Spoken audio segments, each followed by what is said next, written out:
So speaking of 5 minutes, I get 5 minutes too. That's one of the perks of being the guy in charge, is I get the last 5. But it also means I have to follow all these people who did much better than I will probably do. So also thank you to Steve, our cameraman. He is awesome, and someone you should all know. He is an amazing podcast editor. And thanks to Jan, Jared, and the rest of the team who puts Podcast Movement on for letting us do this. You guys having fun? Like, this is a cool thing. You want to do it again next year? Yeah.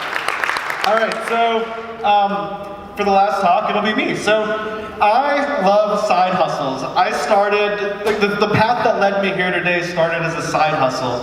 I never thought I would quit my job because of it. But one day after getting a finance degree and working in a bank, I thought, I'm going to start a finance blog. But I've been side hustling since way before I started the internet stuff. I've actually been side hustling since before it was even called side hustling. When I was a Cub Scout, I sold popcorn, I sold those entertainment coupon books that paid for my whole trips to summer camp. And side hustles don't have to be boring, just selling things. Like, there's a company in Portland that sells mattresses and delivers them on the back of bicycles, even when it rains like 10 months a year. I used to live there, I know. It's like side hustles can be creative, they can be fun, and I am addicted to them. Like, people have things that they call their hobby, and there's all sorts of good hobbies. When people ask me my hobby, I'm like, oh, making money is my hobby. So anything that I can do that can turn into a business, like I get into it, I'm addicted. So, as I mentioned, I started blogging in 2006. I was actually working at a Boy Scout camp, and I had a lot of down hours in the office. So I started blogging, and little did I know that was going to take me down a path that would totally change my life. So I do income reports online. You can see them at that link at the bottom.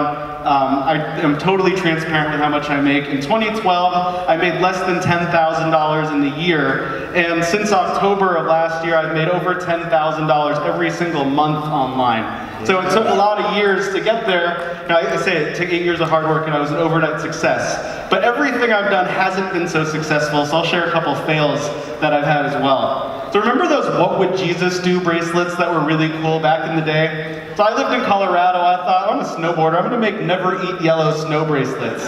And this picture's last week with the hundreds of them I have left over from the business that didn't work out. So I had the idea in middle school, but I didn't have the money to buy the bracelets till college. I learned timing is really important when you have a business. And also, I built a website with a little shopping cart, but I didn't do anything to promote it. I just hoped people would show up and buy my $3 bracelets. And you saw the picture of how many I had left, so it didn't work that well. Learned a lesson. Later, I started a flash mob company. I still run this flash mob company, even though I don't live in Denver anymore. We do private events and marriage proposals, things like that. But when I started it with a partner. And one day, I found out that my partner wasn't actually who he said he was. He was a con artist posing as a Jewish lawyer to get on the boards of nonprofits and steal money, just like he had done in the past to military nonprofits. So when this happened, like, those were real news stories. I almost shut the whole business down, but we had a flash mob scheduled that next weekend, and this is a picture of over 200 people who showed up in support of marriage equality right in front of Coors Field in Denver where the Colorado Rockies play.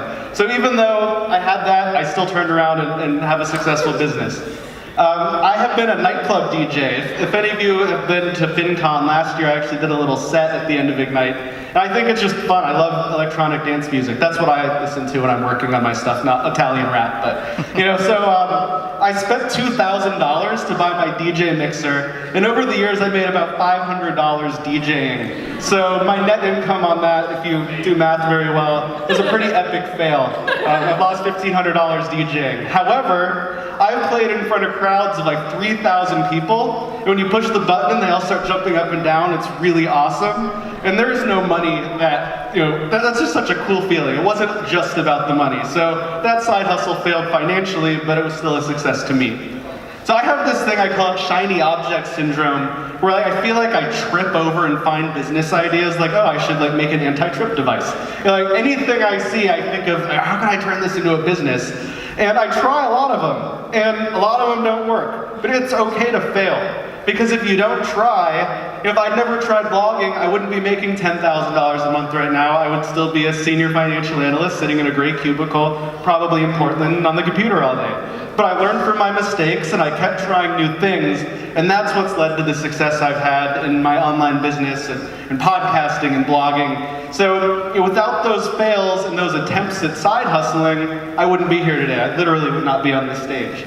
So for all of you, unless you have one of those jobs that you can't have a side hustle because you work for the news or something, try it, side hustle, because there's no limit to how much money you can make. You can only budget so much, but you can earn forever.